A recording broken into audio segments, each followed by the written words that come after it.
پەیامی کۆمیتەی ناوەندی کۆمەڵە بە بۆنەی 26 ڕێبەندانی 1403 هەتاوی یادی 55 ساڵەی دامەزرانی کۆمەڵە.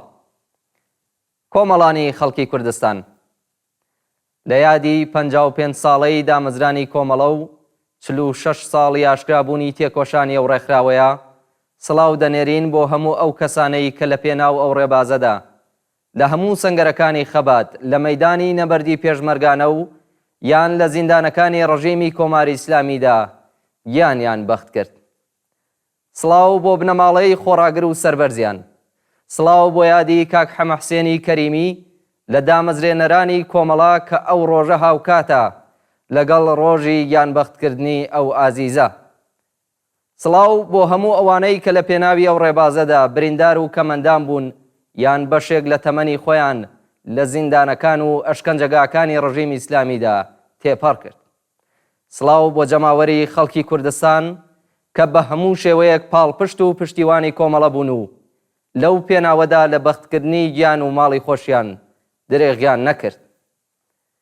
ئەمساڵ ڕێوڕەسمی یادی دامەزرانی کۆمەڵە لە بارودۆخێکدا بەڕێوە دەبین کە کۆماری ئیسلامی ئێران نەک هەر لە چاو ساڵانی پێشووتر بەڵکو تەنانەت لە چاو ساڵی ڕابردووش ڕژیمەکەی جاران نییە. هاوسەنگی هێز بە قازانجی جەماوەر گۆڕاوە و هیوا بە سەرکەوتن و نەمانی کۆماری ئیسلامی لە ناو دڵ و دەرونی خەڵکی وڵاتەدا چەکەرەی بەستووە. لەلایەکەوە ئەو ڕژیمە کەوتووەتە بەردەم کۆمەڵێک قەیرانی چارە هەڵنەگر کە بەرەو هەڵدێری نەمانی دەبن و لەلایەکی دیکەوە کۆمەڵانی خەڵک بە چەند ئەزمموی دەوڵەمەنددا تێپەڕبوون و وانەی چارەنووسسازیان لێوەرگرتووە. ئەزمموی شۆڕشی ژینا و دروشمی ژن ژیان ئازادی چۆتە ناو ناخی کۆمەلگاوە و بۆتە سەرچاوەی گەلێک گۆڕانکاری هیوا بەخشی کۆمەڵایەتی. شۆڕشی ژینا بە پێچەوانەی پرۆپاگەندای کۆماری ئیسلامیدا نەمرکاوەتەوە و بە تاکتیک و شێوازی جیاواز هەروە بەردەوامە. مانگرتنی گشتی ڕۆژی چوارشەممە 3 ڕێبەندان یەکێک بوو لەو دیمەنەشکۆدارانەی ئەو بەردەوامیە. ئەمڕۆ ڕێچکەی ئەو شۆڕشە لەگەلێک بواری کۆمەڵایەتی و سیاسی کوردستان و ئێراندا دەبینین و دەستکەوتەکانی حاشا هەڵنەگرن. ئەگەرچی هێشتا ڕژیمی ئیسلامی هەر لەسەرکارە بەڵام واقعیەت ئەوەیە کە حکوومەتی ئیسلامی گەمەکەی بە ژنانی بوێر و چاونەترسی ئێران دۆڕاندووە. ژنانی ئێران ئەمڕۆ بە شانازیەوە ئاڵای خەبات لە دژی پیاوسالاری و دەسەڵاتی ئاینی پشتیوانی ئەوستەمکاریە لە پێناو مافی یەکسان بۆ ژنان و پیاوان و خەبات لە پێناو ئازادیان بەرز کردوێتەوە.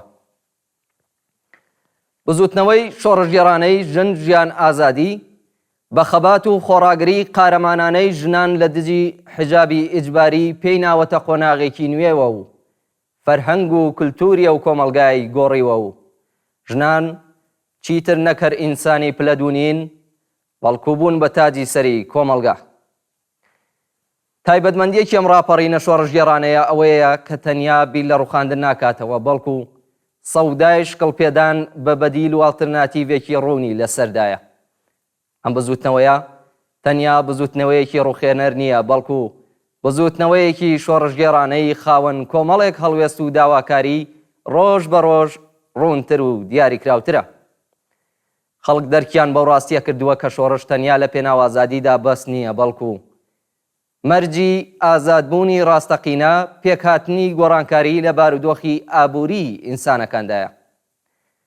بەشی هەرە زۆری دانیشتوانی وڵاتە واتە خەڵکی کرێکار و زەحمەتکێش ڕۆژگاریان بە سەختی تێپەڕ دەبێت کە لێ نەچینایەتیەکان ڕۆژ بە ڕۆژ قوڵتر و بەرینتر دەبنەوە.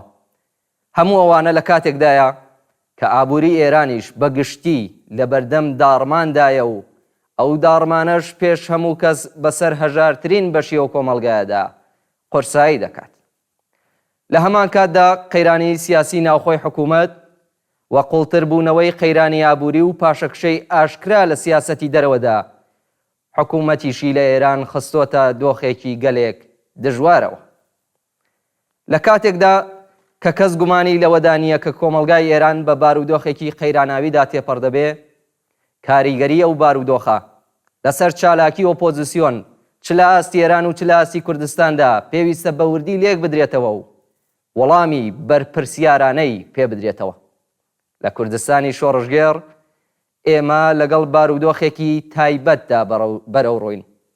بارودۆخێک کە ئەگەر بەرپرسیاریانە هەڵسوکەوتی لەگەڵ بکرێت دەتوانێت ببێتە هۆی نەمانی ستەم و پێکێنانی ژیانێکی ئازاد و پڕ لە ئاسایش و ئاسوودەیی و بە پێچەوانەکەشی ببێت بە سەرچاوەی کارەسات و نەهامەتی. لەو پێناوەدا کە ئێمە دەڵێن بۆ ئەوەی کە دەستکەوتەکانی تا ئێستای بزوتنەوەی شۆڕژگەڕانەی کوردستان بە فیڕۆنەچێت، بۆ ئەوەی ئەوەندەی پەیوەندی بە حزب و ڕێکخراوە سیاسیەکانی چالاک لە کوردستانەوە هەیە، دیاریکردنی نەقشە ڕێگایەک بۆ هاوکاری و هاواهەنگی نێوان ئەو هێزانە لە بارودۆخی ئێستادا وەک بابەتێکی چارەنووسازی بەپەلەو هەنووکەی هاتۆتە گۆڕێ کە پێویستە وەڵامێکی ڕاشکاوانە و بەرپرسیارانەی پێ بدرێتەوە. ئەو وەڵامە پێویستە جەماوەری خەڵک یەکگرتووتر بکات، بە سەرکەوتن ئومێدواریان بکات، پێویستە خەبات بۆ ئازادیان ئاسان بکاتەوە و ڕەنج و ئازارەکانی ئەو ڕەوتەیان بۆ کەم بکاتەوە. پێویستە ڕێگە نەداد ناکۆکیەکانی ناو کۆمەلگای کوردستان نابەوەخت و ناپێویست سەرهەڵبدەن. پێویستە ڕێگە لە داشکاندنی داخوازیەکانی خەڵکی کوردستان و چاوبەستنی خەڵک بە چەند ڕێفۆرمی ڕووکەشی بگیرێت. پێویستە هەمووان ئەو سەرەتایە بسەلمێنن کە دەسەڵات پرسی جەماوەرە و پێویستە ڕێزی لێ بگیردرێ و بە دامەزراوەکانی هەڵبژاردەی خەڵک بسپێردرێ. پێویستە هێزی چەکدار لەژێر کۆنترۆڵ و بەڕێوەبردنی و دامەزراوانەدا بێ. پێویستە هەموو ئەوانە ببێت بە نەخشە ڕێگایەک بۆ داهاتووی کوردستان کە حزبە سیاسیەکانی چالاک لە کوردستان پێی پایبەند بن و پشتیوانی جەماوەریشی بۆ دابین بکەن. پێویستە وانە لە ئەزموونی 2 ساڵی یەکەمی دوای ڕوخانی ڕژیمی پاشایەتی لە کوردستان وەربگیرێ و گەشەی پێ بدرێت. لە ناو پارچەکانی کوردستاندا ئەمڕۆ ڕۆژاوای کوردستان لە بارودۆخێکی هەستیار و تەنانەت مەترسیداردایە. ڕۆژاوای کوردستان بە هەموو کەم و کوڕیەکانیشیەوە بە بارودۆخێکی تا ڕادەیەک هاوشێوەی ساڵانی 1357 تا 59 هەتاوی کوردستانی ئێراندا تێپەڕ دەبێت. لەم بەشە لە وڵاتی سووریا کە زۆرینەی کوردن بزوتنەوەیەکی مافواز و جەماوەری پێکاتوە. بزوتنەوەیەکی کە هاوسۆزی و هاوپشتی جەماوەری هاوچارەنووسی بە پێناسەی نەتەوەیی و ئاینی جۆرا و جۆرەوە پاراستووە. ئەو خەڵکە بەبێ جیاوازی ژیانی خۆیان بەڕێوە دەبن. ئەم بزوتنەوەیە لە کاتێکدا کە فاشیزمێکی ئاینی لە دیمشق جێگەی دیکتاتۆریەتی فاشیستی بنەماڵەی ئەسەدی گرتوێتەوە، سەرەڕای هەر کەم و کوڕیەکی کە هەیبێ تروسکاییەکی هیوابەخشی دموکراتیکە بۆ جەماوەری خەڵکی ئازادی خوازی سووریا لە ناوچەکانی دیکەی ئەو وڵاتە. بەڵام ئەم ئەزمونە ئێستا لەلایەن دەوڵەتی ڕاگەزپەرستی ئەردۆغانەوە بە توندی کەوتۆتە ژێر مەترسیەوە. لەمڕۆوە پێویستی بە پشتیوانی کاریگەر و بێدریغی جیهانی و جەماوەری هەیە. دەوڵەتی تورکیا بەشێک لە وڵاتی داگیر کردووە و بەشەکەی دیکەشی بە ئاگر و ئاسنداوەتە بەر پەلامار و وێزگەکانی کارەبا، وێزگەکانی گواستنەوەی وزە و پاڵاوگەکانی نەوت لە ناوچوون و چەندین جار بە هێرشی ئاسمانی و تۆپخانە نەخۆشخانەکان و سەرچاوەکانی دابینکردنی ئاو کراونەتە ئامانج. هاوکات هێزە بەکرێگیراوەکانی خۆی بەرداوەتە گیانی ئەو ئەزمونە ئینسانیە و لەگەڵ کەوتنی بەشار ئەسەد لە دیمەشق هێرشەکانی ئەرتەشی تورکیا و بەکرێگیراوەکانی بۆ سەر هێزەکانی سووریای دیموکراتیک چڕتر بووەتەوە.